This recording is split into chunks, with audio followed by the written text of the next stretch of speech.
¿verdad? En punto de las 19:30 del día de hoy, 22 de noviembre de 2023, declaro formalmente aperturados los trabajos del Colegio de Abogados y Criminólogos del Estado de Nuevo León, Asociación Civil, con relación a la disertación en este seminario de Derecho Procesal y en particular sobre las experiencias y sobre el derecho procesal penal, ¿verdad? A cargo del maestro Fernando Martínez Huizar, quien en unos minutos nos deleitará con su experticia en estos tópicos, toda vez que tenemos preocupación porque pues esto de la oralidad continúa avanzando en todas las ramas del derecho y pues bueno, la primera de ellas pues sabido es por ustedes que fue desde la reforma constitucional de 2008 y que sigue teniendo bastantes cambios. Pues por mi parte, le pido de favor al licenciado don Ramón Espinosa que tenga bien para los presentes dar lectura a la trayectoria profesional, al currículum vitae de nuestro disertante de excelencia para el día de hoy y lo escuchamos, Ramón. Claro que sí, doctor. Con su permiso y con el permiso de los demás, procedo a leer el currículum de nuestro ponente. El maestro Fernando Martínez Huizar es abogado egresado por la Universidad Metropolitana de Monterrey, es maestro en juicios orales por el Instituto INTAL, tiene la maestría en Sistema Penal Acusatorio por la Universidad Autónoma del Noreste, tiene posgrado en la Universidad de La Habana, en Cuba, en Derecho Penal Internacional, tiene un posgrado en la Universidad de Salamanca, España, sobre Derecho Constitucional con enfoque en perspectiva de género, tiene más de 60 cursos en el Sistema Penal Acusatorio, tiene el certificado por el Instituto CRECE como certificador a nivel nacional. Los cursos impartidos son los siguientes: tiene el control de detención, tiene la vinculación a proceso, el curso impartido de jurisprudencia y los derechos humanos, así como el curso de la etapa intermedia, la pensión compensatoria. Aparte es catedrático de la Universidad Autónoma del Noreste a nivel maestría en Nuevo León, Coahuila y Tamaulipas. Es catedrático de la Universidad Interamericana a nivel licenciatura, también catedrático de la Universidad Metropolitana de Monterrey a nivel licenciatura. ¿Es cuánto, doctor? Ese es el currículum de nuestro, amén de muchas cosas, obviamente, pero tardaríamos toda la hora y media en leer todo el currículum de nuestro ponente. Muchísimas gracias, colega Espinosa. Y pues bueno, no me resta más que dejar a todo nuestro público asistente en buenas manos, en las manos del maestro don Fernando Martínez Huizar, que pues también sabido es por ustedes que tiene relevancia en ciertos asuntos de trascendencia para el ámbito de la sociedad, no nada más la de Nuevo León, sino en otras órbitas, porque es lo que nos permite ahora la oralidad, incursionar en otras entidades federativas y tal vez yo me atrevería a decir que hasta a nivel internacional en algunas otras latitudes, porque se está homologando este tema de la oralidad. Lo dejamos, maestro Martínez Huizar, y nos encontramos a sus órdenes. Gracias, doctor Julio, maestro Ramón, Héctor. Muchas gracias por la invitación, hermano, de participar en este seminario de Derecho Procesal que han tenido amén organizar. Y bueno, pues en pro de seguir todos actualizándonos y seguir avanzando con este tema de las materias procesales en todas y cada una de las vertientes del derecho, ¿no? Hoy me encomendaron por ahí un tema muy genérico. Sinceramente voy a tratar de abordarlo de la manera más vasta para que lo podamos digerir, y con la intención de caer en un tema realmente que nos llegue un poco a interesar y que sea más frontal. y que desde mi punto de vista es muy, muy, muy interesante para un análisis de estudio constitucional en materia incluso de amparo y poder lograr algún tipo de reformas, incluso a nivel constitucional. Al final vamos a analizar un poquito lo que viene siendo el procedimiento abreviado, desde mi punto de vista, algunas cuestiones constitucionales que yo he analizado y que han sido ya parte de análisis en algunos tópicos por parte de la Suprema Corte. Me permito por aquí,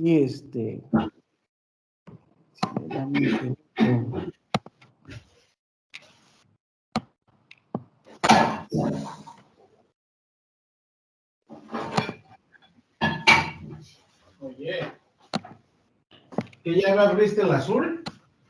Sí. Nomás que ya la abriste. No, ya estaba. Aquí tenemos de manera genérica para todas las ramas del derecho, debemos entender de cierta manera qué es un proceso, ¿no? El proceso, bueno, tiene su origen, es una palabra latina que viene de la palabra processus o de procere, y que lo único que significa es pro o para hacia adelante, para adelante, si lo definen algunos expertos, y otro sufijo que es sere, que significa caer o caminar o un progreso, marchar, ir hacia adelante, hacia un fin determinado. Bueno, pues eso en sí es lo que establece el proceso, no solamente en la cuestión del derecho, sino en todas y cada una de las ramas específicas del derecho, no solamente para el derecho penal. Después tenemos otro tema muy específico que definimos como el procedimiento. Y el procedimiento es una forma específica de realizar una acción o un resultado dando una serie de pasos.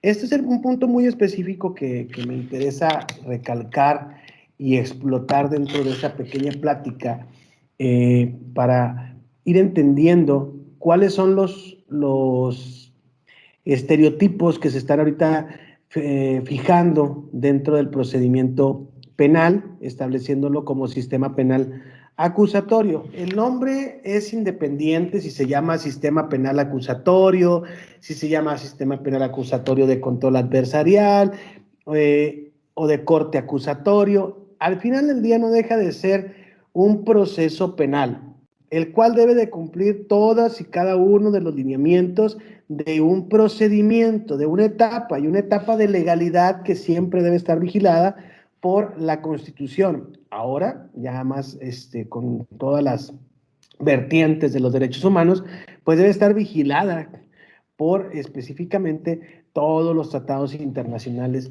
de los que México es parte.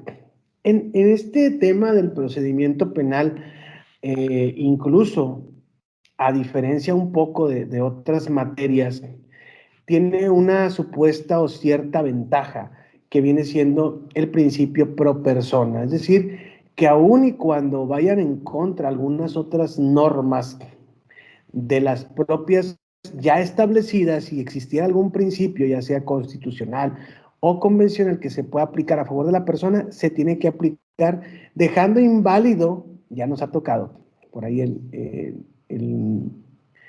caso de Flores Cassés, dejando inválido todo un procedimiento e imponiendo nuevas reglas para continuar con los nuevos juzgamientos y dando nuevos lineamientos para poder realizar o renderezar los procedimientos. Me refiero a que pasa mucho o pasa un poco, es un poco más novedoso en materia penal, sin embargo no deja de ser novedoso ahora con la aplicación de los derechos humanos, bien lo decía el doctor Julio, a todas las materias, incluso ahora con la oralidad, donde si nosotros encontramos esos candados, esas cuestiones que podamos innovar de la aplicación de un derecho humano, ese derecho humano se puede convertir en un derecho procesal que pueda invalidar todo un procedimiento que ya se había venido realizando de una manera muy específica, muy repetitiva, se puede invalidar para dar pie a una nueva forma del procedimiento para juzgar. No solamente en materia penal. Esto es en un procedimiento general, no me van a dejar mentir, por aquí veo especialistas en otras materias, miles de materias, donde de repente tú llegas a una sentencia definitiva, a un laudo, y de repente en el amparo resulta que una parte del procedimiento se encuentra mal por el simple hecho de analizar una palabra de alguna parte del código procedimental, que después la analizas a una luz constitucional, después a la luz de un derecho fundamental, y terminan incluso invalidando una parte del artículo, una parte normativa por parte de una sentencia, una jurisprudencia, y con eso me cambias toda la manera de juzgar. Entonces, este tema del análisis del procedimiento en materia penal, quiero que nos quede muy claro que al menos a mí no me gusta decir el tema del sistema penal acusatorio, corte adversarial. Estamos hablando de procedimiento en general. Cada quien se especializa en lo que le guste y mande, pero tenemos que entender que los lineamientos de un procedimiento van a ser siempre muy específicos. ¿Cómo inicia un procedimiento penal? Bueno, pues el procedimiento penal inicia por una etapa de investigación.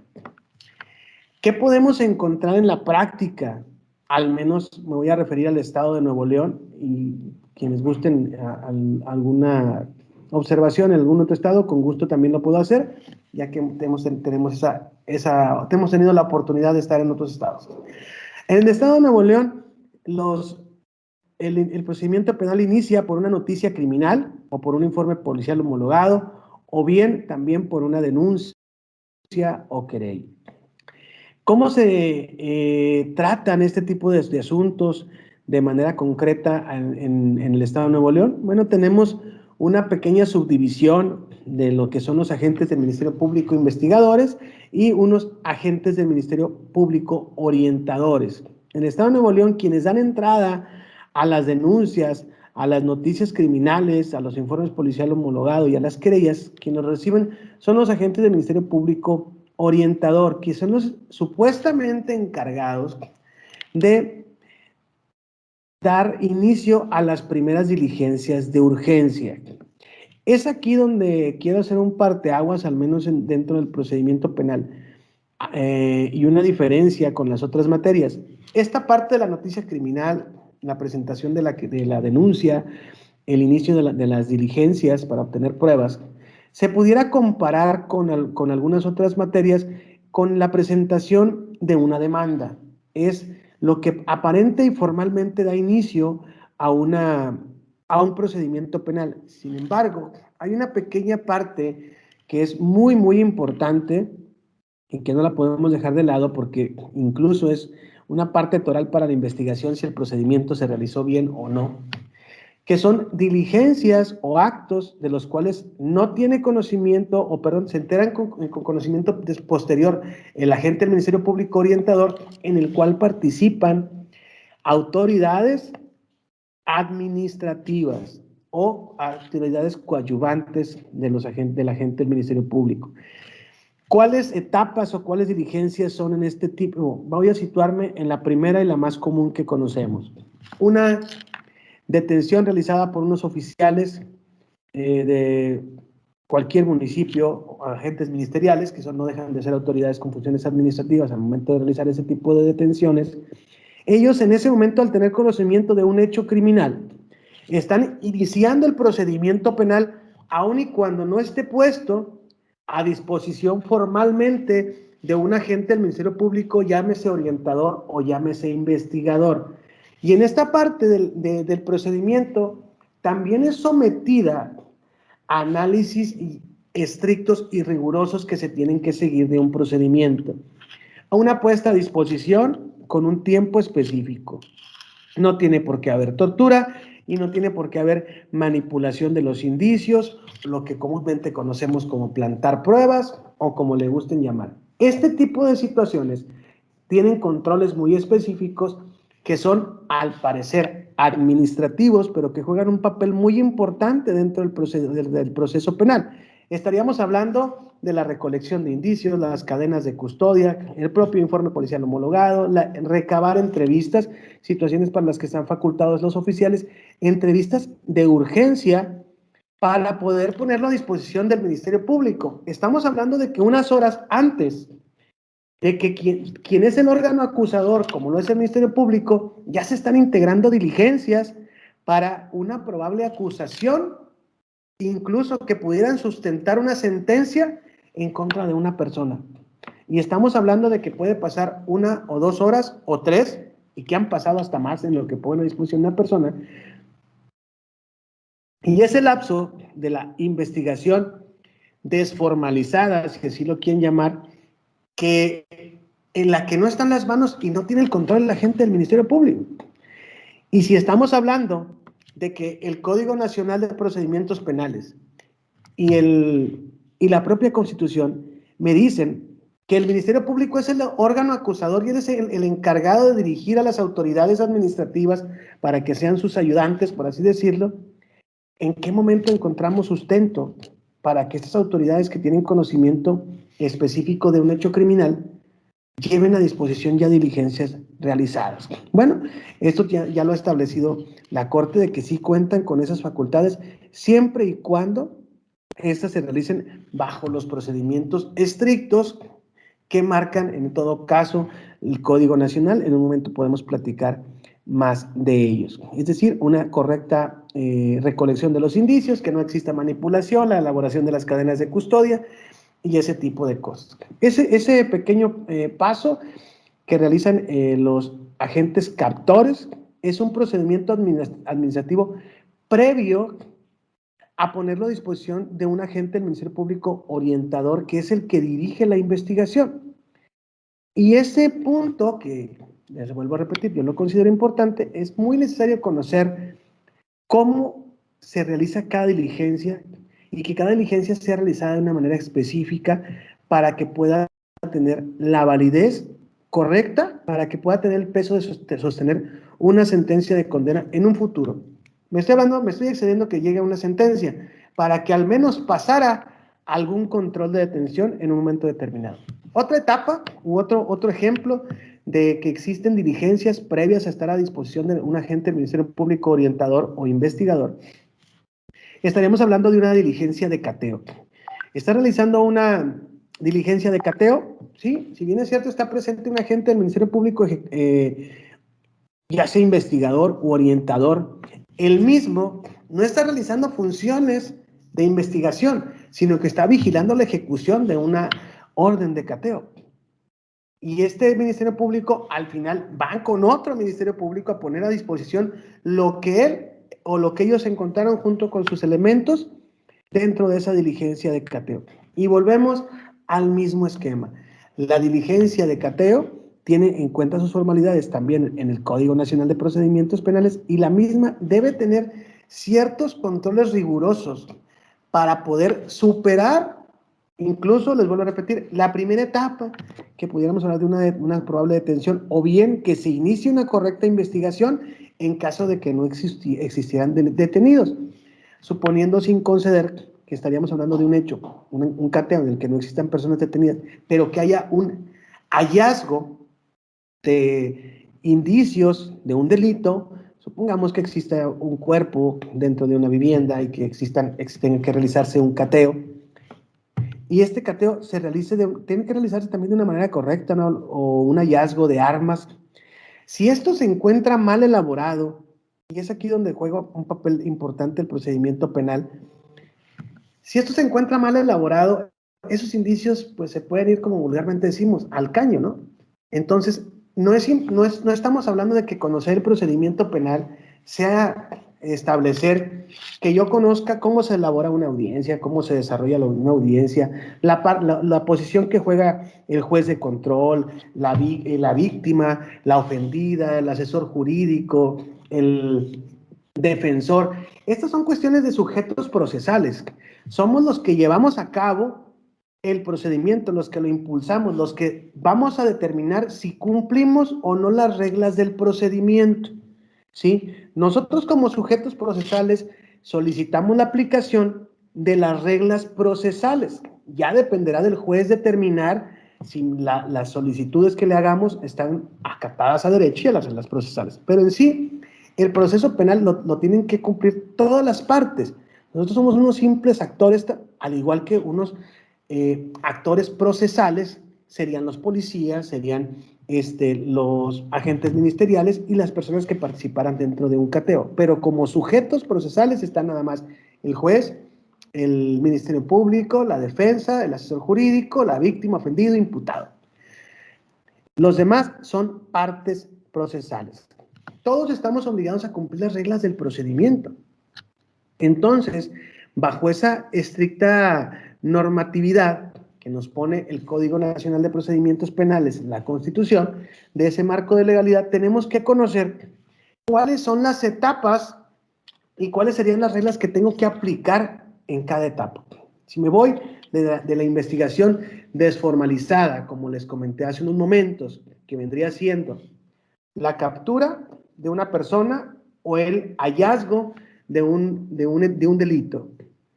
¿Qué reglas básicas son las que se tienen que cumplir? Bueno, pues primero la recolección de indicios, ¿sí? Las cadenas de custodia, el embalaje, la entrevista de testigos, la ejecución correcta de la orden de cateo, que se ejecute con las formalidades correctas de la orden de cateo en un momento determinado. Y después la puesta a disposición ante la gente del Ministerio Público. Entre mil detalles más que pudiéramos terminar dentro de esta etapa, que es previa a la exacta puesta a disposición o al conocimiento del agente del Ministerio Público orientador para que inicie el procedimiento penal. Todos, en su mayoría, nos enfocamos en qué pasa después de que presentamos una querella, qué pasa después de que viene la audiencia de formulación de imputación, y creemos que eso es el procedimiento penal en general. Podemos confundir si yo me fuera muy genérico dentro de mi exposición el día de hoy al hablar de procedimiento o proceso penal, les diría, bueno, pues el proceso penal se compone de una etapa de investigación, después de una judicialización, viene la audiencia inicial, que puede empezar con el control de detención o formulación de imputación, vinculación a proceso, imposición de medidas cautelares, y eso realmente no es el proceso penal, es una cuestión muy genérica, y tenemos que analizar los errores específicos que me puedan llevar a realizar una efectiva tutela de los derechos fundamentales de la víctima y del ofendido. Perdón, de la víctima, ofendido y del imputado. ¿Por qué? Porque el objeto del proceso penal es muy claro. El objeto del proceso penal persigue las siguientes circunstancias. Son 4 puntos torales, pero 5 puntos torales que persigue el proceso penal. Tiene por objeto el esclarecimiento de los hechos, proteger al inocente, procurar que el culpable no quede impune y que los daños causados por el delito se reparen. Pero sí son 4 puntos en específico. Esos 4 puntos en específico, para que esto se cumpla, bueno, se tienen que seguir un montón de controles específicos. Entre ellos, imaginemos la teoría más contradictoria. Dice, el esclarecimiento de los hechos. Lo hemos platicado infinidad de veces, que resulta que viene el oficial captor que hizo una detención heroica. El cuate detuvo a, no sé, un violador, un asesino, a quien ustedes gusten y manden, al peor delincuente del mundo, lo captura, lo pone a disposición del Ministerio Público y él, dentro de su ignorancia o lo que, como le gusten llamar, pues él cumplió con detenerlo, ponerlo a disposición y llenar el informe policial homologado y lo entrega. Y resulta que el Ministerio Público le dice, no, yo no quiero que pongas así el informe policial homologado, y le empiezan a mover, le cambian las horas, y esa persona, delincuente, como le gusten llamar, que causara daño ya sea a la sociedad o a que haya matado a una persona, o secuestrado a alguien, o violado a alguien, imaginemos algo tan atroz, y que de repente existe un video donde la detención de esa persona no se da bajo las circunstancias que están narradas en la puesta a disposición del informe policial homologado.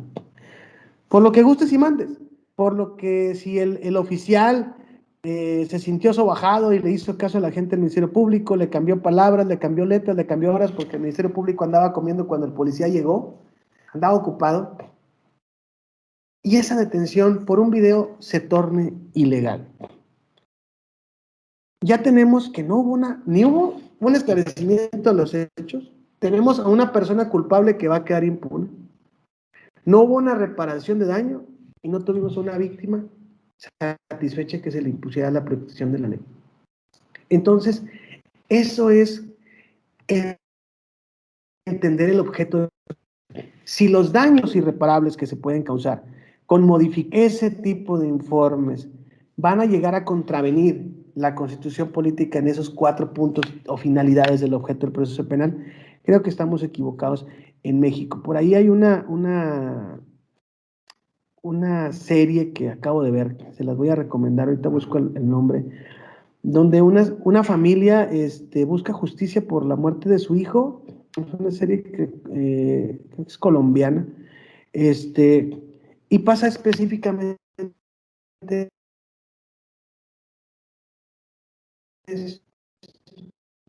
modifica el punto toral, es que mueven la autopsia y no hacen una exacta valoración de esa prueba. Después, al estarla cambiando y manipulando todos los procedimientos, pues este hecho ni se esclarece.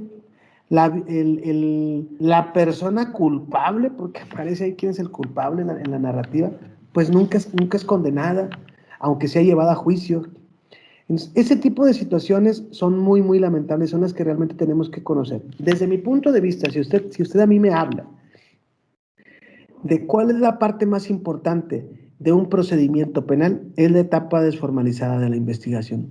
Es la etapa en la que realmente usted tendrá la oportunidad de obtener pruebas en contra. Voy a hacer un pequeño paréntesis aquí y ahora me voy a retomar de manera contraria a lo que pudieran hacer dentro de esta etapa desformalizada de investigación.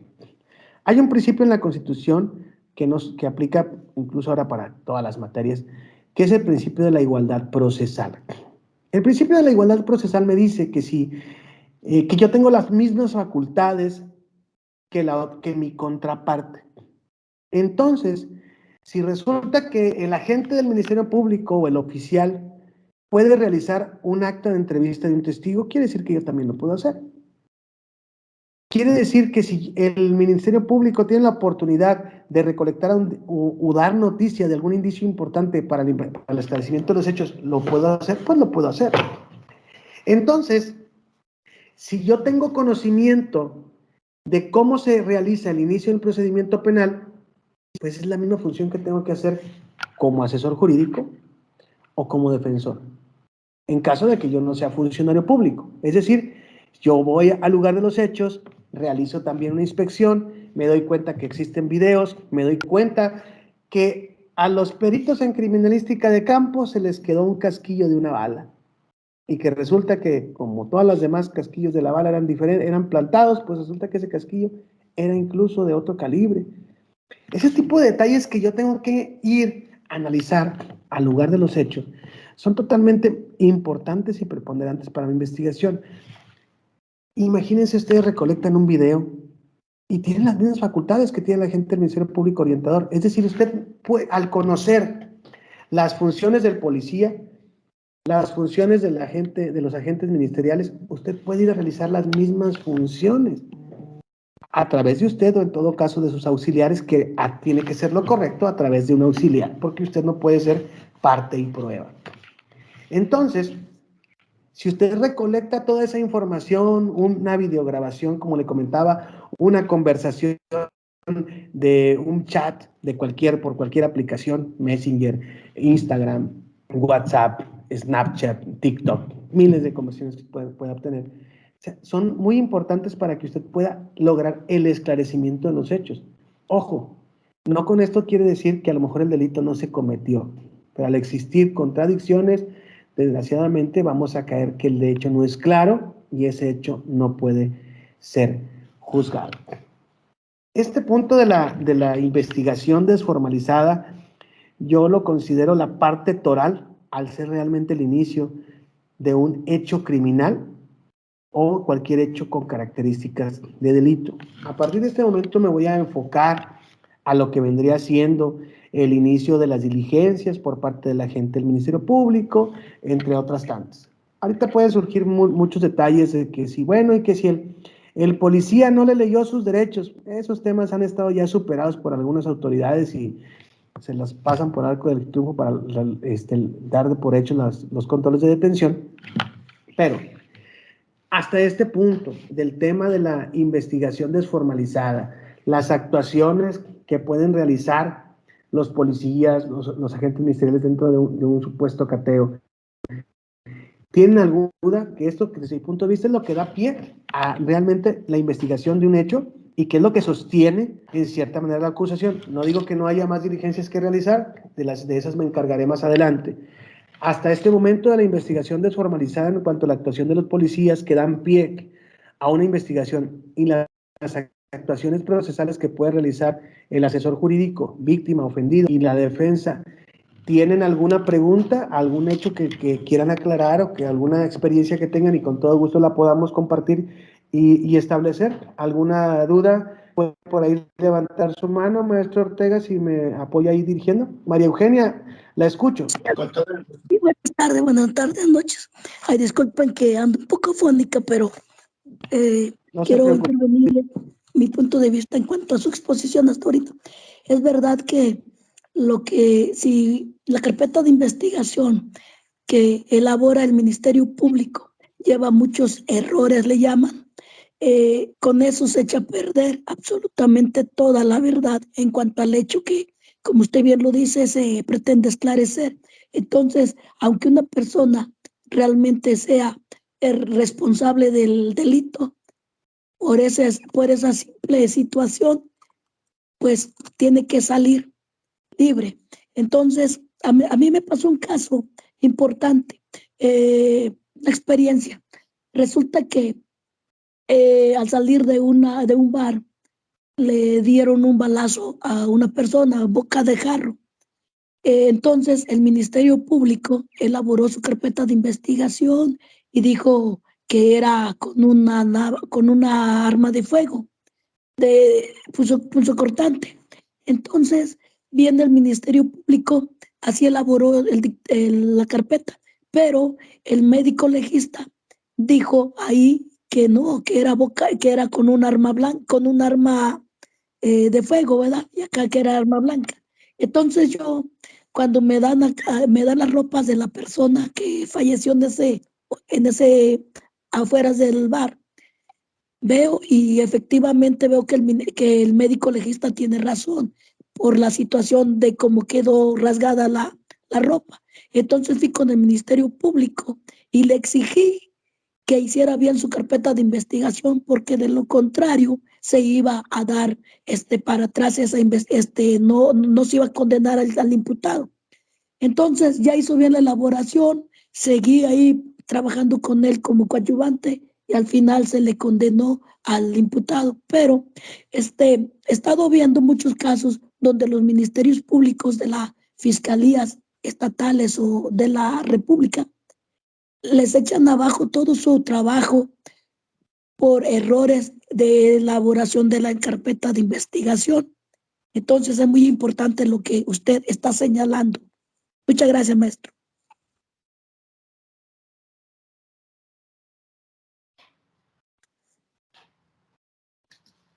¿Algún otro compañero que desee aportar o desee comentar algo para el maestro Huizar? Sí, si me permite además tomar un tema ahí con la maestra Eugenia. Efectivamente, ahí hay un tema que tenemos que valorar, maestra, y ese es un punto que es una diligencia posterior a la etapa de la puesta a disposición del Ministerio Público. ¿Sí? Estamos hablando del tema de las cuestiones de los captores. El captor en este caso lo único que pudo haber establecido era que había una persona fallecida y el hallazgo, ¿no?, de algún indicio, que eso ya sería parte del trabajo de criminalística de campo. Aquí donde vienen los problemas es a veces con los testigos o con las contradicciones de las versiones.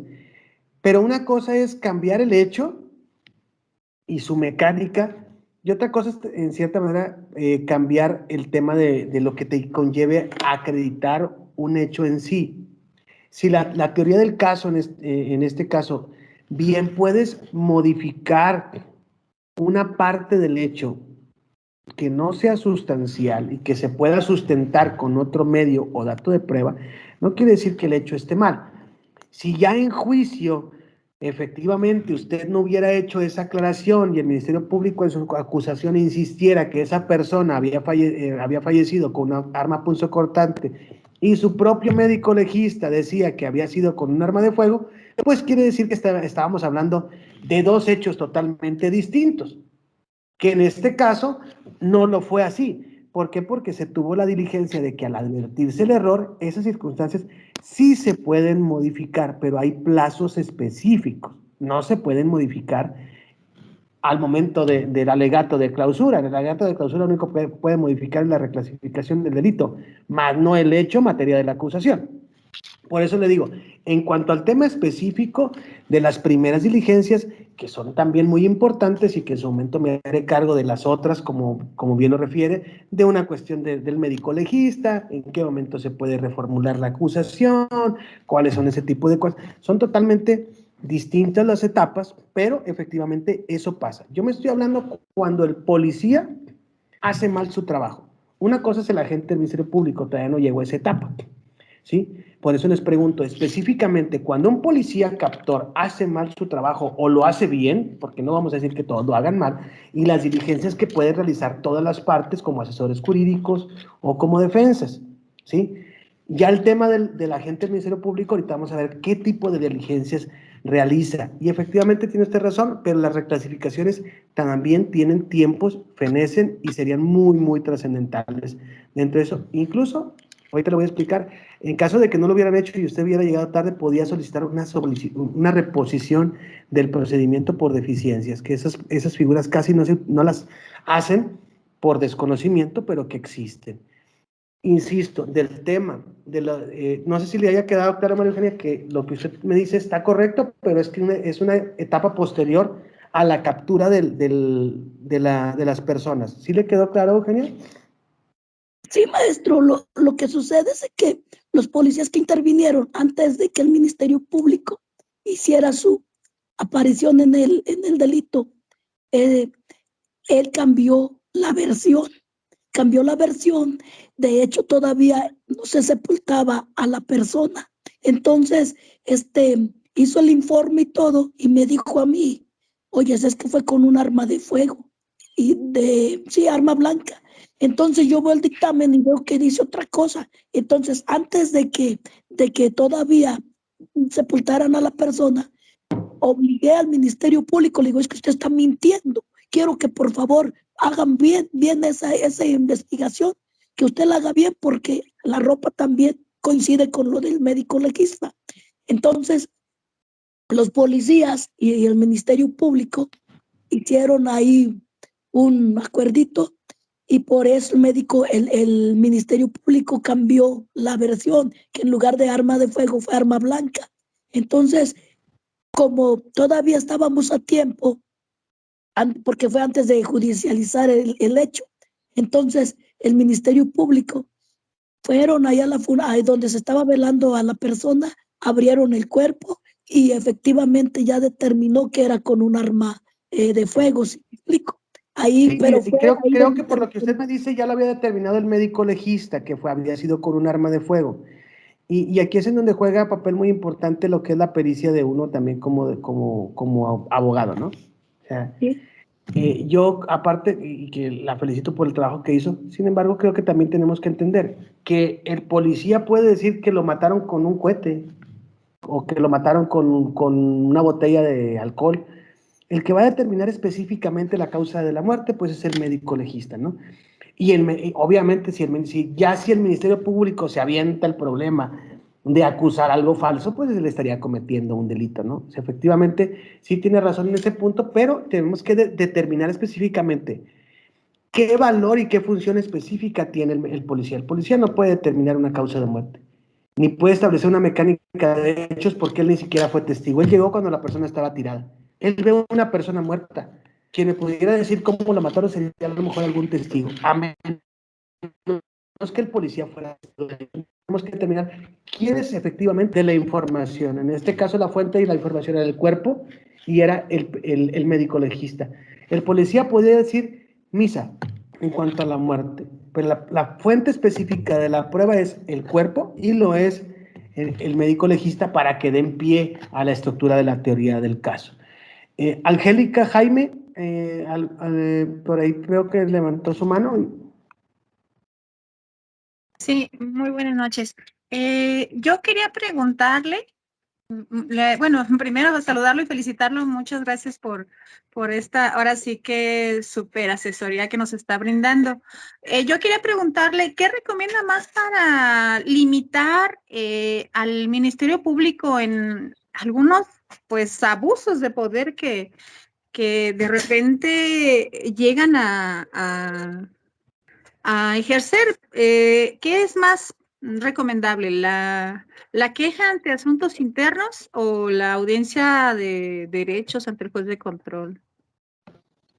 La audiencia de queja también. Bueno, las dos son importantes, pero yo creo que yo le apuesto más a una investigación particular. Cuando hay una deficiencia del Ministerio Público, por eso este punto que tocaba la maestra Angélica es muy importante.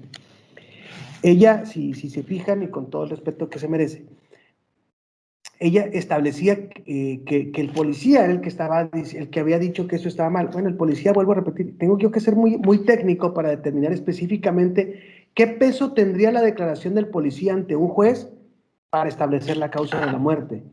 Entonces, cuando yo tengo primero que detectar específicamente la falla que existe dentro de esa carpeta de investigación.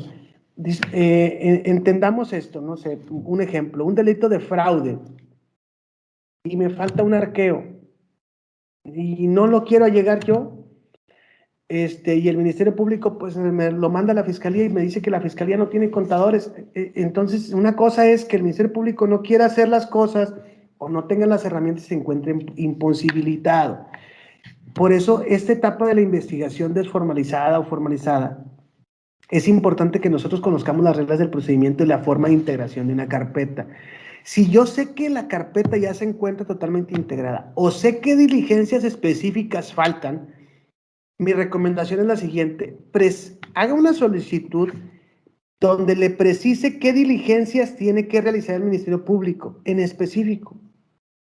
Y una vez que exista esa omisión por parte de la Fiscalía, ahora sí puede realizar sus quejas y lo puede realizar en las dos partes. Usted la puede realizar su queja ante el juez de control porque efectivamente ya se reúne el requisito del artículo, que es que exista una omisión. Y en la otra, que si usted quiere realizar su queja al departamento administrativo de la Fiscalía para quejarse de la autoridad, pues también lo puede hacer. Son consecuencias distintas. Si usted se queja y se acoge al procedimiento administrativo, pues al funcionario lo van a sancionar. Que eso a usted no le sirve para la investigación. A lo mejor lo van a cambiar. Le puede servir que lo cambien. Que se va a ir ante el juez de control. Ok, ¿y a qué va a ir ante el juez de control? A decirle, es que el señor no hace nada. Bueno, pero ¿qué es lo que no hace? Por eso lo que yo le recomiendo es que antes de ir ante el juez de control, usted primero verifique qué diligencias específicas le faltan, le haga una solicitud donde le ponga, necesito que atendiendo a la carpeta de investigación me falta que realices esta diligencia, esta diligencia, esta diligencia y esta diligencia, y que esta te la pedí en tal fecha, no me has acordado, y esto y esto. Todas esas circunstancias se las haga ver como antecedentes, y ahora sí, si insiste en no realizarlas, pues se va usted a las quejas por ambas partes. Y esto lo hago, se lo explico más que nada porque atendiendo a la práctica y siendo realistas, al menos desde el Estado de Nuevo León, la carga de trabajo de los ministerios públicos está saturada y de sus auxiliares. Entonces, imagínense, ellos con 100 carpetas, pues obviamente a lo mejor no saben, no recuerdan todas las diligencias que tienen que realizar en cada una. Si a uno a veces con 30, 40 asuntos que traes en un lugar determinado se te pasan ciertas circunstancias, en cambio, si usted ya tiene bien establecido su esquema de trabajo, de qué diligencias le faltan, se las pide en específico y probablemente este cuate va a decir cuando lo reciba, ay cabrón, no me había fijado que me faltaban todas estas cosas por pedir y porque no había revisado el expediente, pues ni cuenta se había dado que le faltaban pedir esas diligencias específicas. ¿Qué es lo que pasa cuando desconocemos o cuando no hacemos ese tipo de cosas? Presentamos nuestra denuncia o está nuestro expediente ahí parado, es que no han hecho nada. sí, no hemos hecho nada, porque pues también nomás vienes aquí, te paras enfrente y tampoco me ayudas. La función tuya como asesor jurídico es verificar y que estés al pendiente de cómo integrar, porque tienes las mismas facultades que yo. Tú también puedes verificar la carpeta, tú también puedes solicitar diligencias, tú también me puedes traer testigos, tú también puedes impulsar el procedimiento. Si son diligencias a las cuales usted tiene alcance, yo les recomiendo que las agotemos nosotros como asesores jurídicos. Si son diligencias específicas del Ministerio Público, hágaselas saber de manera detallada y puntual, y una vez que no las realice, con esa omisión nos vamos ante el juez de control con nuestra queja, y si se quiere quejar ante el órgano interno de la Fiscalía, lo puede hacer, ¿sí? No le va a cambiar porque eso no le va a impulsar el procedimiento, o a lo mejor sí, porque se va a asustar el cuate, pero no nos va a quitar a nosotros la facultad de que, es que le dije que a tal testigo lo entrevistara. Dice, ya, usted puede ir a acabar la entrevista y llevar la entrevista ya hecha. Ese tenemos que valorar hasta qué punto le vamos a dejar la carga de trabajo a las fiscalías para que también se investiguen los hechos. Siempre y cuando las entrevistas se realicen con las reglas del procedimiento correcto, da lo mismo que la realice el fiscal, que la levante un ministerial o que la levante el asesor jurídico. Es estrictamente lo mismo si no violamos ninguna de las garantías de nuestros testigos. ¿Sí? ¿Dudas hasta este punto? ¿Le quedó claro esos pequeños tips? Bien. Maestro Juan Fuentes, a sus órdenes. Su micrófono está apagado, hermano. Ahora sí, por ahí, ¿sí me escuchan? Ok. Sí, aquí yo tengo un conocido llevar un caso sobre la policía ministerial aquí en Baja California. La cuestión fue que personal de seguridad armada se vieron envueltos en una situación donde el armamento que ellos utilizan pues es calibre 380 y les pusieron un arma de calibre diferente, un arma 9 milímetros, que era una réplica. De hecho, cometieron el error grande de que dejaron tres proyectiles 9 milímetros ahí mismo. Aunque ya habían hecho su indagación y todo, había 3 cartuchos de 9 milímetros. Cuando se presentó el arma de primera instancia, pues se dieron cuenta que pues era una réplica de arma de fuego, ¿no? Con las mismas características, la misma funcionalidad de un arma de fuego, pero pues era de aire. Entonces, al llevar a cabo pues toda la situación, se hizo la investigación de manera correcta y duraron creo que dos meses bajo caución, ¿no? Por mientras se llevaban las indagatorias y eso, y al final pues nada más una palmada en la espalda y adiós. Entonces, sí es correcto que muchas veces por carga de trabajo de los ministerios públicos, pues a veces no alcanzan a llevar las diligencias de manera correcta, pero como bien lo decía usted, también el abogado puede en su efecto contratar a un detective o tener ya ahí su gente especializada y que empiecen a realizar la investigación de manera correcta. Eso es la recomendación que yo le había hecho a mis compañeros de seguridad armada, ¿no? O sea, es que contraten a alguien y que empiece a hacer su investigación. Aparte, supuestamente había sido en un lugar donde no había nadie y había unas personas que tienen una casa. Es un lugar semi desolado, pero hay unas casas en la parte de arriba de un cerrito y pues ellos se percataron tanto de la detención del vehículo como la situación de que está ahí una persona, ellas mismas había dicho que vio cuando uno de los agentes sacó el arma y la metió adentro del vehículo. Entonces, sí es muy importante lo que usted comenta de que no es fácil nada más llegar y decir, pues el Ministerio Público tiene que cargar con toda la carga. Yo soy abogado, yo contrato a alguien, pues yo ya tengo mi propio staff y veo la manera de que se analice la carpeta y se siga el correcto procedimiento. Por mi parte, pues sería todo. Muchísimas gracias. Buena ponencia. Gracias. Bien, ahora vamos a ver la segunda parte. Incluso sirven también como buen ejemplo lo que dice el maestro Juan Fuentes, las dos compañeras abogadas que acaban de exponer.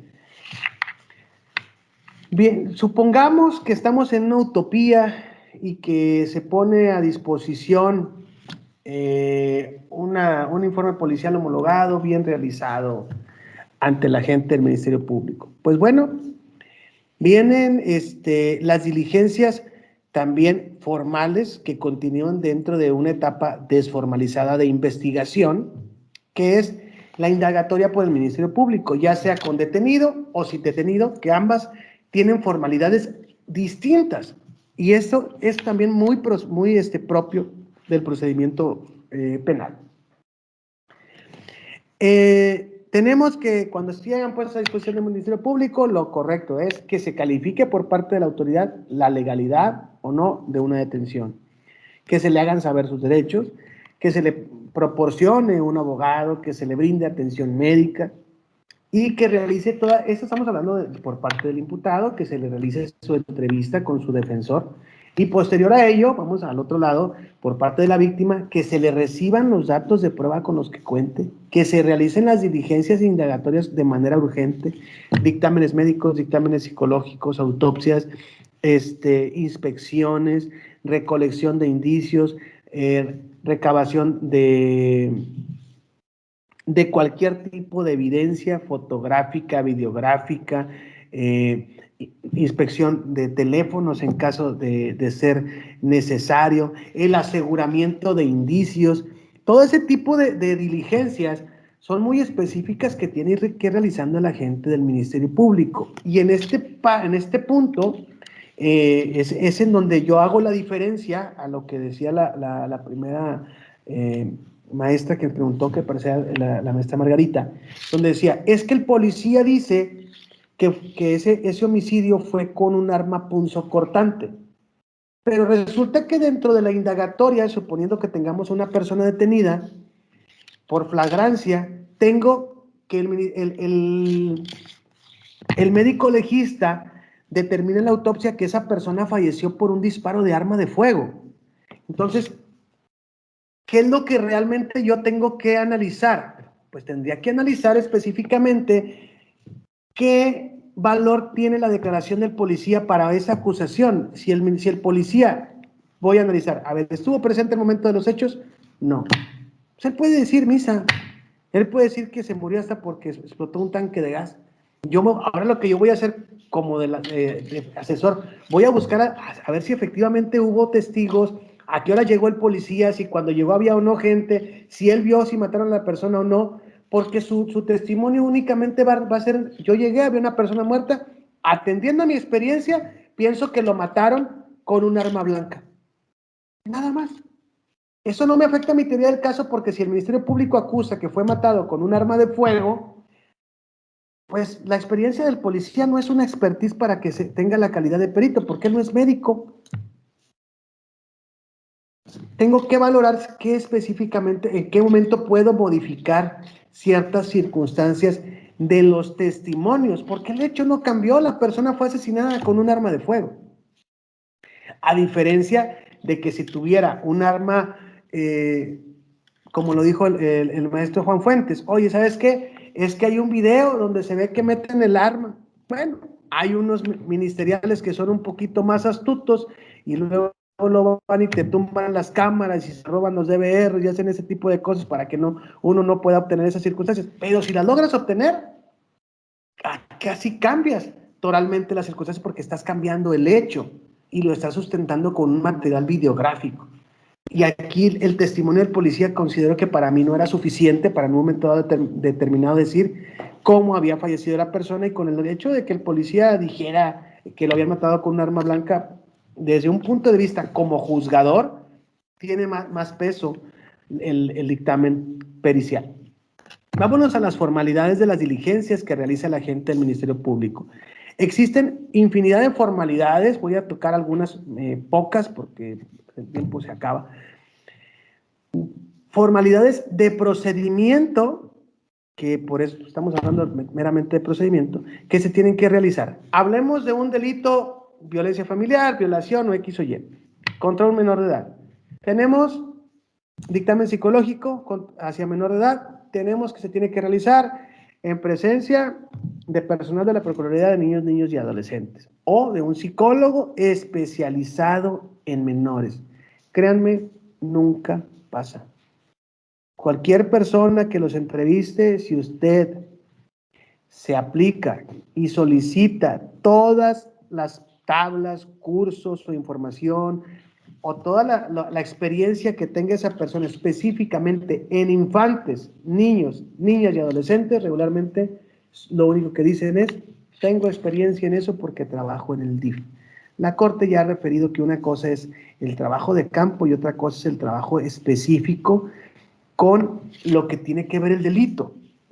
¿Sí? Esa persona que trabaja en el DIF, a ver, pero ¿tú qué haces? ¿Cuidas niños? ¿Estás encargado del área técnica, del área médica? ¿Qué es tu función para que realmente me digas que tu participación va a funcionar para darle certeza a esta prueba que estamos realizando con el solo hecho de que se estampe tu firma?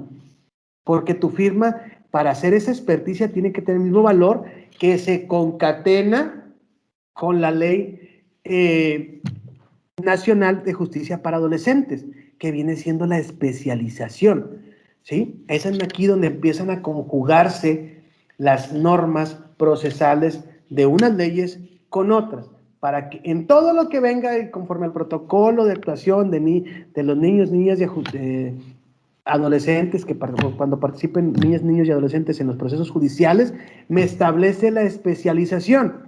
Y la especialización, al menos en el Estado mexicano, va a atender a la que se establezca dentro de la legislación específica, que es la que está en la Ley Nacional de Justicia para Adolescentes. Entonces, estas formalidades las tenemos que siempre tener en cuenta.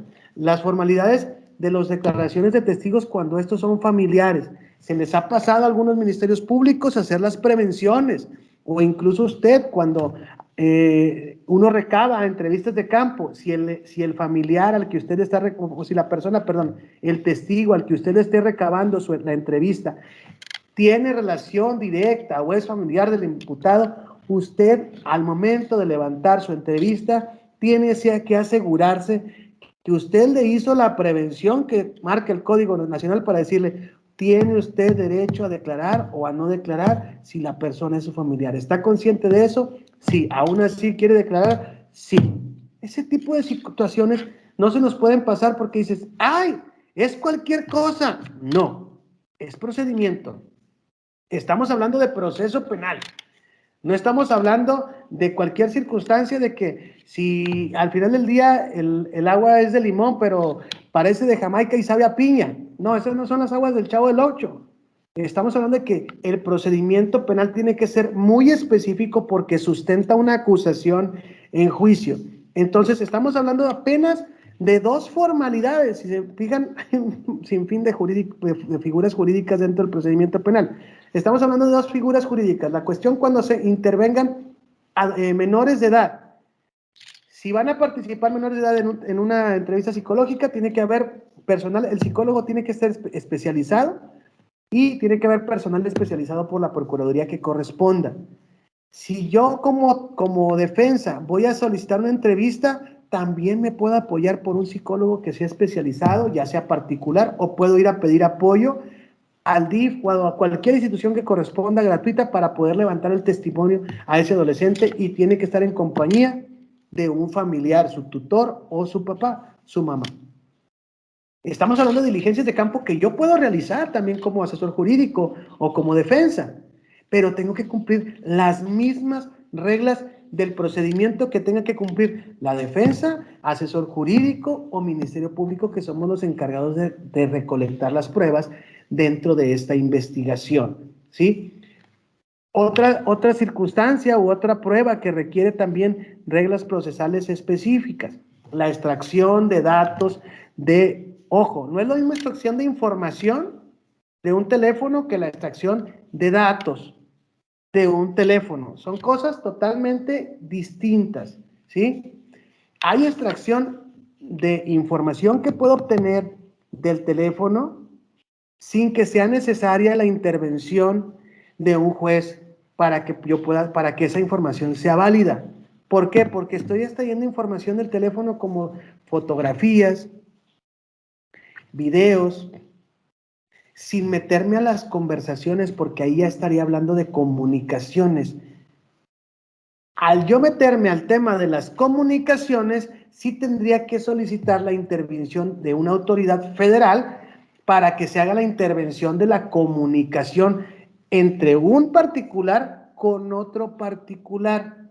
Porque ahí sí yo estoy hablando de que para verificar la conversación de WhatsApp de un número telefónico a otro número telefónico, ya sí estoy interviniendo las vías de comunicación, que es a lo que establece el artículo 18 de la Constitución, la intervención de las comunicaciones, ¿sí? Ya para la cuestión de la obtención de información, el teléfono no deja de ser un bien mueble, por así decirlo, de una manera genérica, que puede ser parte de un instrumento del delito. ¿Sabes qué? Resulta que tengo un delito, ya sea de extorsión o de secuestro, y que en el teléfono existen fotografías de la persona secuestrada o existen fotografías donde llevaban a las personas indocumentadas. Son fotografías. Son datos que están dentro del equipo de teléfono. Sin embargo, si yo requiero saber dónde se encontraba un equipo de teléfono al momento de que estaba realizando una llamada y dónde se encontraba la antena repetidora del otro, solicitar los mensajes que se hayan enviado entre un teléfono y otro, estamos hablando ya de intervención de comunicaciones y son reglas totalmente distintas. ¿Cuál es la diferencia entre una y otra? Que la primera, la obtención de datos, la realizaría a través de un perito. Ay, ¿cómo se llama? Ahorita me acuerdo específicamente el nombre. En comunicaciones no es el nombre correcto, ahorita se los vamos a ver. Pero tiene que ser un perito experto para la extracción de datos, que no es lo mismo una experticia para la intervención de las comunicaciones, ¿sí? Esos son dos puntos totalmente distintos. Y estamos hablando, les vuelvo a repetir, hemos hablado nada más de tres formalidades de pruebas, o tres formalidades que se tienen que ir cumpliendo dentro del procedimiento, que nos van a dar pie a omisiones para poder solicitar nuestras quejas. Raúl Treviño, por ahí veo que tienes una pregunta. A ver, hermano, dime de qué trata.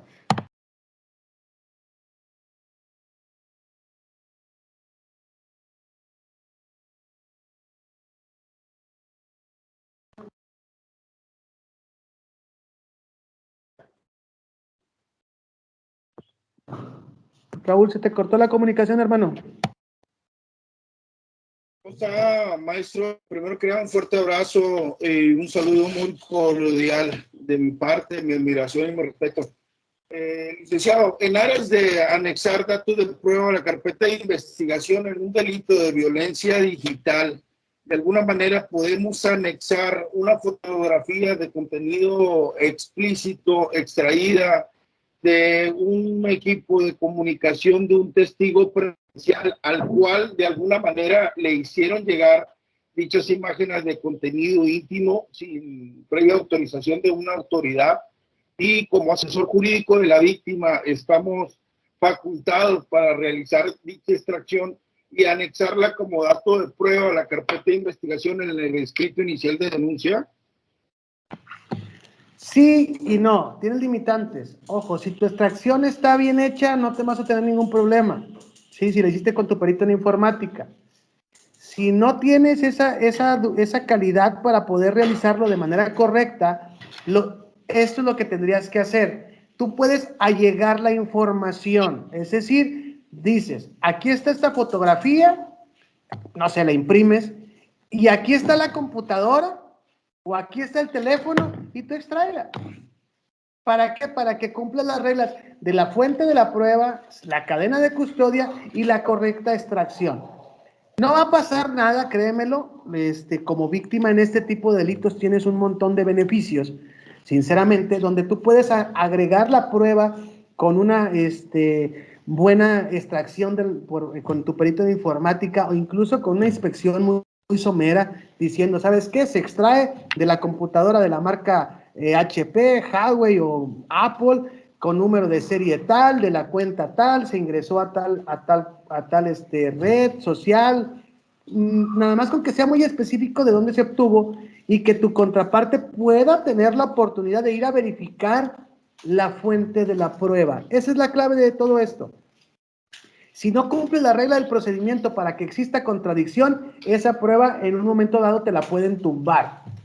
¿sí? Tú no solamente se trata de ir y decir, ya aventé la prueba, sí, pero tienes que cumplir ciertas reglas. Oye, voy a ocupar la computadora, voy a ocupar el teléfono, perfecto. Tienes que dar vista a tu contraparte para ver si es su deseo realizar algún análisis de la fuente de la prueba, ya sea de manera de inspección o con tu perito en informática. El perito en informática es el nombre correcto para quienes lo requieran. No sé si te queda claro, Raúl. Sí lo puedes hacer, Sí. pero no te puedes deshacer de la fuente para que exista una contradicción correcta de la contraparte. Eso es lo importante. Y obviamente ya se teme al tema de que si la foto es editada, X o Y, por eso es importante conservar la prueba, ¿no? Excelente. Muchísimas gracias, maestro. Bonita noche, aquí estamos. Excelente ponencia. Saludos allá a la playita Cancún, manito. Puro Quintana Roo, de mi corazón. Tú, Guayabera, y uno aquí con el frillazo. Bueno, este tema Gracias, que acaba de tocar Raúl también, si se fijan, el proceso penal está lleno de un montón de mini procedimientos. O sea, es una amalgama de procedimientos que me van llevando a poder realizar una concreta integración de una carpeta de investigación, o bien advertir que si los procedimientos están mal realizados, pues obviamente es donde yo voy a atacar para ir tumbando esos procedimientos deficientes. Por ahí ese tema que habla Raúl es muy importante, esos procedimientos. Yo he hecho en compañía con peritos en informática, periciales en informática, donde puedo advertir que ya no tengo la fuente, que la fotografía es muy probable que sean editadas, donde adviertes que esa fotografía no pertenece a la fuente, que la conversación de WhatsApp está recortada, porque así las recortan, las manipulan, no tienen secuencias de horas, y esas imágenes a veces que agregan, pues ahora sí, como decimos vulgarmente, se van a la jodida, y esa información ya no me sirve. Por eso es muy importante conservar la fuente, y si no tengo los conocimientos, lo correcto es, ¿sabes qué, Fiscalía? Aquí está el teléfono, pon a tu perito, aquí está la computadora, pon a tu perito y extráelo de manera correcta con la cadena de custodia correspondiente. María Eugenia, por ahí tiene una pregunta, a sus órdenes. Primero, mire, disculpen que es tanto fónica, pero me interesa mucho ahorita sobre la extracción de datos y extracción de la información que está mencionando, las diferencias. Aquí, yo estoy acá en Saltillo, Coahuila. En Saltillo hace poco pasó un caso familiar donde se estaban peleando la guardia y custodia de los niños en materia familiar. Entonces, la mamá obtuvo del mismo celular de su ex esposo una fotografía donde él estaba desnudo, y esa la puso como prueba que él no era apto para quedarse con los niños. Entonces, el juez familiar la aceptó, y de aquí derivó de que la contraparte, la defensa del señor, acusó a su expareja de involucrarse en temas privados en su vida, ¿verdad? De él. Entonces, a la señora le abrieron una carpeta de investigación y se le judicializó. Aquí están dando alternativa, se está aplicando lo de la ley Olimpia. Entonces, aquí estamos viendo dos tipos de materias que están relacionadas en los casos. Ahorita usted está mencionando que hay que saber cómo extraer la información de datos. Entonces, el juez fue castigado, lo suspendieron de su cargo, y la señora está en proceso penal, todavía está en amparo. Pero aquí la pregunta concreta es, en este caso, ¿qué debió haberse aplicado? Si usted menciona que si uno puede obtener la información, los datos, lo debe hacer diciendo cuál es la fuente, o sea, las circunstancias de cómo obtuvo ese dato. Entonces, ¿por qué a ella le están aplicando ahorita, está sujeta al proceso penal? Esa es mi pregunta. Es muy simple y creo que la respuesta ya me la dio, pero a veces no la queremos ver. Una cosa es que se obtenga la información de manera correcta, y yo soy un fiel creyente de que las conductas reguladas por la ley civil siempre van a dar pie a conductas penales. Por eso incluso derivan muchos delitos de expedientes civiles, familiares, no sé, fraudes, miles de fraudes procesales, falsedad en declaraciones y miles de cosas más, ¿no? En este caso, créame, la señora sí cometió un delito, definitivamente, porque la ley Olimpia es muy clara. Quien difunda, fabrique imágenes que contengan información o contenido erótico sexual o imágenes íntimas de una persona, se va a cometer el delito. No le dice que si las utiliza para un procedimiento penal o no.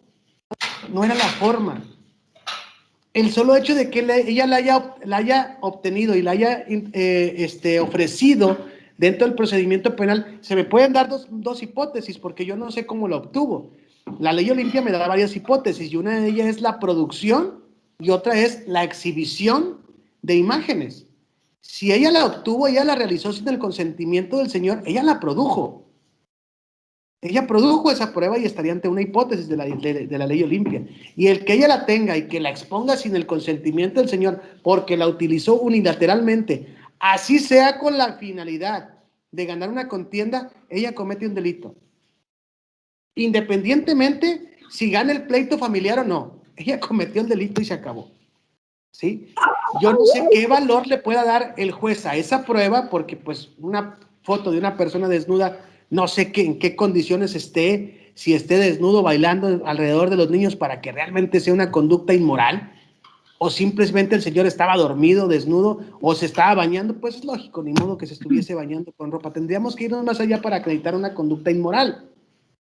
Pero esa fotografía por sí sola, esa conducta específica, sí es un delito. Si usted me pregunta el por qué, pues la ley Olimpia le da la razón. No era la forma de acreditar una conducta inmoral.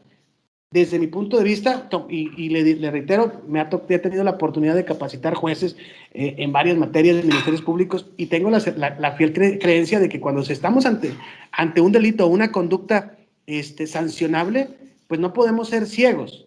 Y si ella lo hizo, y todavía, como la joya de la corona, fue y lo puso dentro de un procedimiento judicial, pues imagínense, o sea, pues nomás con las copias certificadas del expediente tengo para armarle la carpeta de investigación a la señora. ¿Para qué quiero más? Oye, la fuente, bueno, pues a lo mejor aquí ella la destruyó, pero ya me la utilizó. Pues alguna prueba específica para decir, ¿sabes qué? Esta persona que aparece desnuda es el señor. Son las mismas características. No hay forma. Hay que saber en qué momento podemos utilizar la fuente, y cuando, por la sola naturaleza que la fuente ya no exista, no puede ser corroborada la información que se encuentra dentro de las imágenes o los videos. Digo, es como cuando tú pides un video y a los meses se borra, a los días se borra, pero que puedes corroborar las imágenes pues con una inspección que corresponde al mismo lugar y ese tipo de cosas, ¿no? Entonces, ahí sí creo que la pregunta es pues porque la señora exhibió faltando a las reglas que establece el Código Sancional de Coahuila penalmente para la ley Olimpia, ¿no? No le veo yo mucha duda. Si usted me dice que yo me meta a eso de la cuestión pericial en informática, sería algo complejo, pero créame que a lo mejor algo se pudiera hacer con la intención de defenderla, pero de que la conducta ilícita existió, sí existió. Bueno, aunque ellos hayan pensado en el derecho superior de los niños, eso no justificaría esa conducta, porque estamos hablando de los derechos humanos. Y entonces, a partir de 1960, los derechos humanos están cada día tomando más valor. Imagínese el derecho humano a la intimidad, maestra. Un derecho no puede, o sea, el derecho humano de un menor tiene un límite. El derecho humano de un menor que estaba peleando la señora es un derecho a una custodia, es un derecho a una convivencia, a un desarrollo. Después, o sea, el derecho humano que estaban peleando aquí era uno en materia familiar. Ahora, el derecho a la intimidad también es un derecho humano y está por encima del derecho del menor. ¿Por qué? Porque lo que estabas peleando era una custodia, no está interviniendo en el procedimiento penal. O sea, son diferentes. Tengo que hacer una ponderación de derechos muy, muy, muy concreta y no va por ahí. Si se quisiera meter las reglas del procedimiento de la prueba, con todo gusto yo la ayudo. Si así quieren, el ejercicio está interesante, pero tengo que partir de la base de la ponderación de derechos Y obviamente, una vez que hago mi ponderación de derechos, irme a las reglas procesales de cada situación para ver cuál regla procesal va a poder más que la otra. Esa es la diferencia entre las guerras de poder de las reglas procesales en materia familiar y materia penal. Pero si usted me dice el derecho de los menores, sí, nada más que acá estabas peleando un derecho de custodia y acá estás hablando de un tema de la intimidad personal. Y el derecho humano del menor estaba acá tutelado por el derecho familiar, no por el derecho del señor. A mí aquí acredítame en materia penal que esa conducta me realizó una corrupción de menores y con todo gusto se da otro tipo penal, pero no este. O sea, tendríamos que hablar de otro tipo de situaciones por el derecho de intimidad y otro tipo de cosas. Sí, habría que analizarlo desde otro punto y no gancharme con el solo de que no,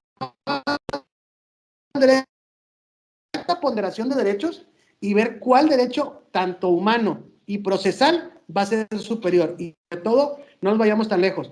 Una figura jurídica en materia familiar tutela un derecho. Y acá tutelamos bienes jurídicos dentro de la materia penal. Tengo que ver qué bien jurídico tutelado por la materia penal es el que se va a sancionar y no el derecho familiar. ¿Sí?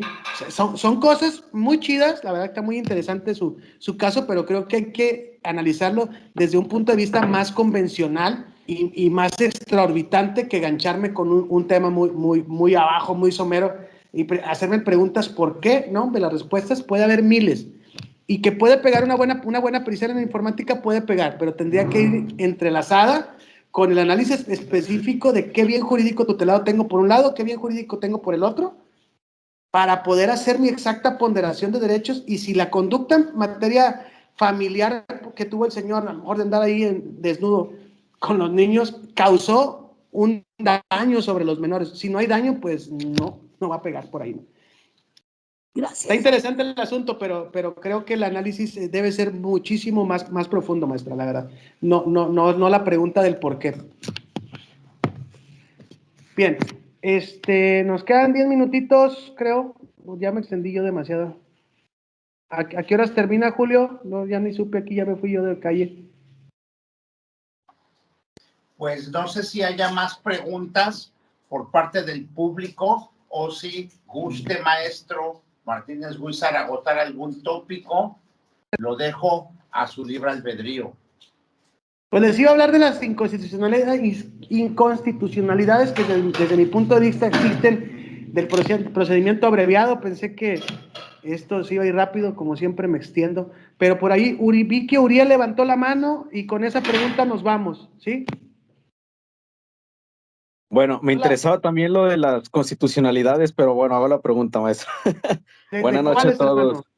No, estaba bien, sonaba interesante la inconstitucionalidad del abreviado, pero se las en voy realidad... a pasar así bien rapidito, hermano, ¿ok?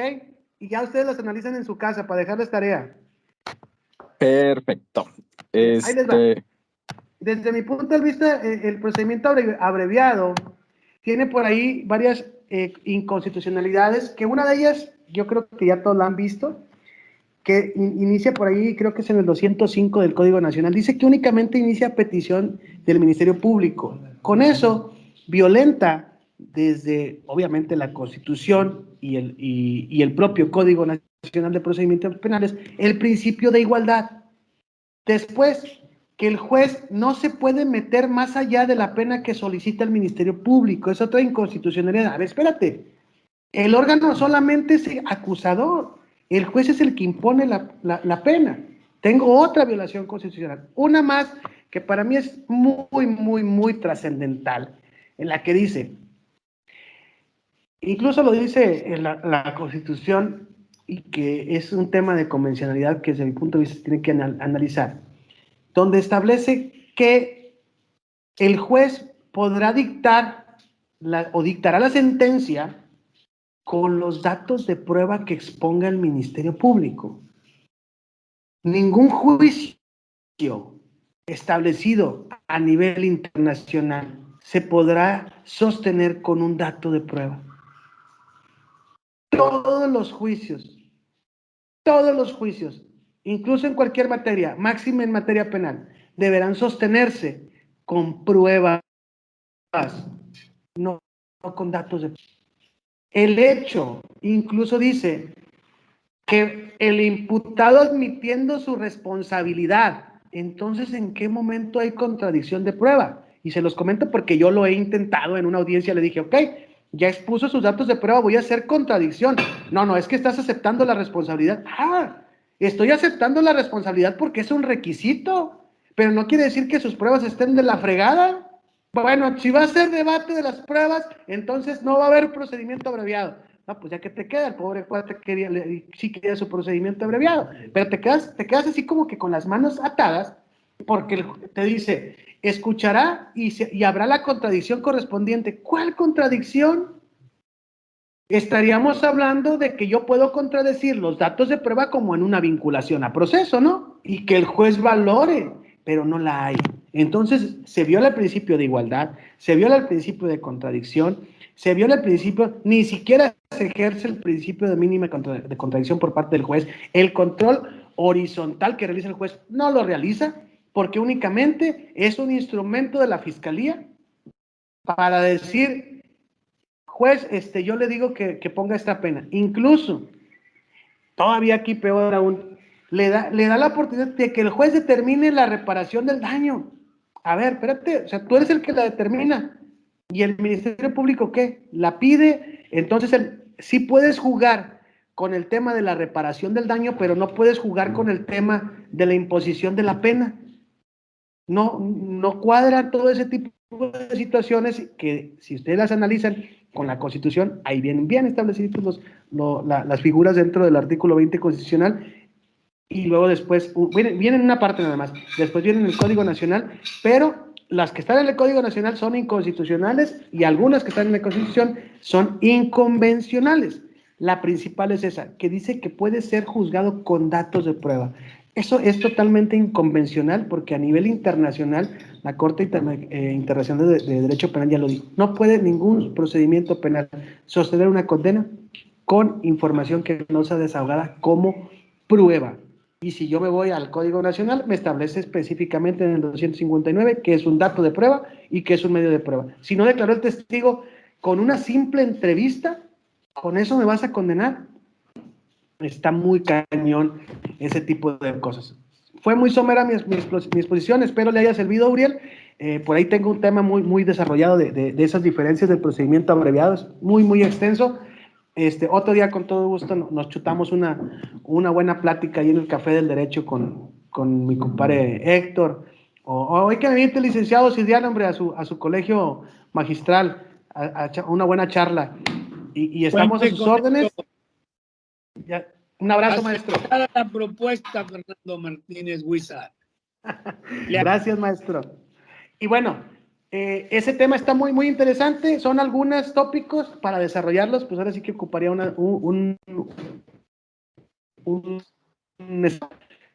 este tema del proceso. A mí me gusta irme prueba por prueba, parte por parte, etapa por etapa, y yo creo que nos aventaríamos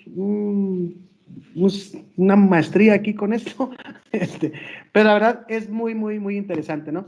Les agradezco mucho su atención, espero que les haya sido algo útil esta pequeña plática de hora y media aproximadamente. Gracias por permitirme compartirles un poco de lo que hemos ido aprendiendo. No me gusta a mí que se extiendan cuando exponen mi currículum, la verdad me da algo de flojera. No es el tema de que expongas cuántos títulos tiene, sino la capacidad de lo que has aprendido en el camino, lo que puedes compartir, ¿sí? O sea, de nada te sirve tener título, compartir el conocimiento aprendido en la calle.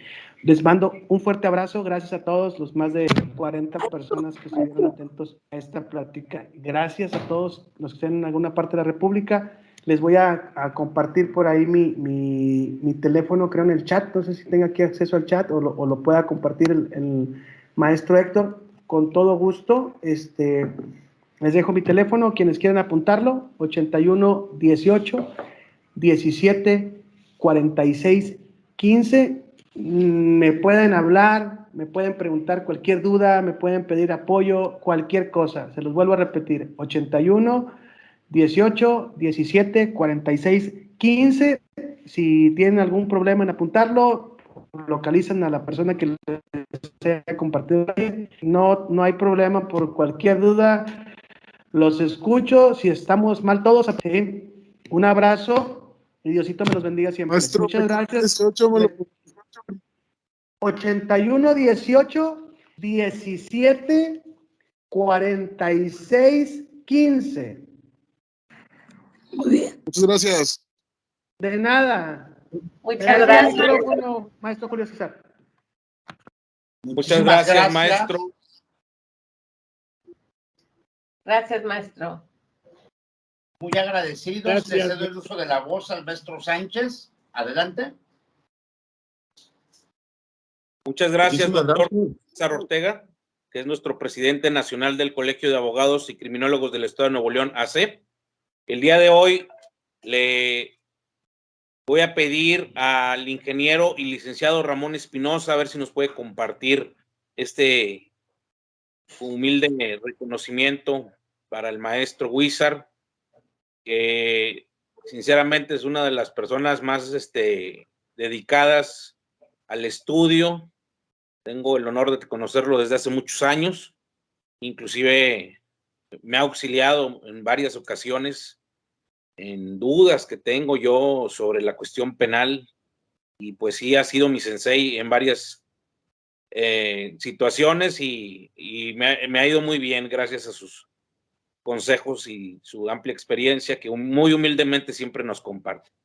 Bueno, el día de hoy, maestro, el Colegio de Abogados y Criminólogos del Estado de Nuevo León, AC, le otorga el presente reconocimiento al maestro Fernando Martínez Huizar por su colaboración y apoyo en la realización e impartición de la conferencia magistral intitulada Derecho Procesal Penal, en fecha 22 de noviembre del año en curso, en los trabajos del seminario Derecho Procesal, dado y firmado en Monterrey, Nuevo León, el 22 de noviembre del 2023, por nuestro presidente nacional, el doctor Julio César Ortega González, y el suscrito José Héctor Sánchez Hernández, presidente ad vitam de esta asociación. Maestro, la verdad, siempre es un agasajo escuchar tus ponencias llenas de luz, llenas de experiencia no solamente académico. La calle, como tú lo mencionas, es a veces un excelente maestro, pero tú siempre lo has combinado con el estudio, siempre has estado preparándote, y la verdad eres el abogado, el ejemplo de cómo deben ser los abogados estudiosos, así como todos los demás ponentes de este foro. Le cedo el uso de la voz al doctor Julio César Ortega González para el cierre de los trabajos.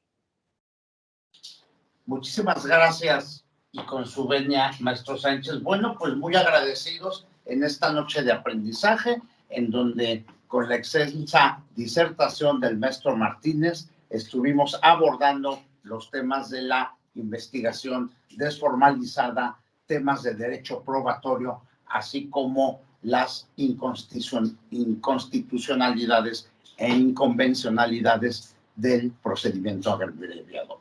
Muy agradecidos, y declaro formalmente cerrados los trabajos de esta ponencia intitulada Derecho Procesal Penal, a cargo del maestro don Fernando Martínez Huizar, siendo las 21 horas del día de hoy, 22 de noviembre de 2026. Muchísimas gracias y nos estamos viendo el día de pasado mañana.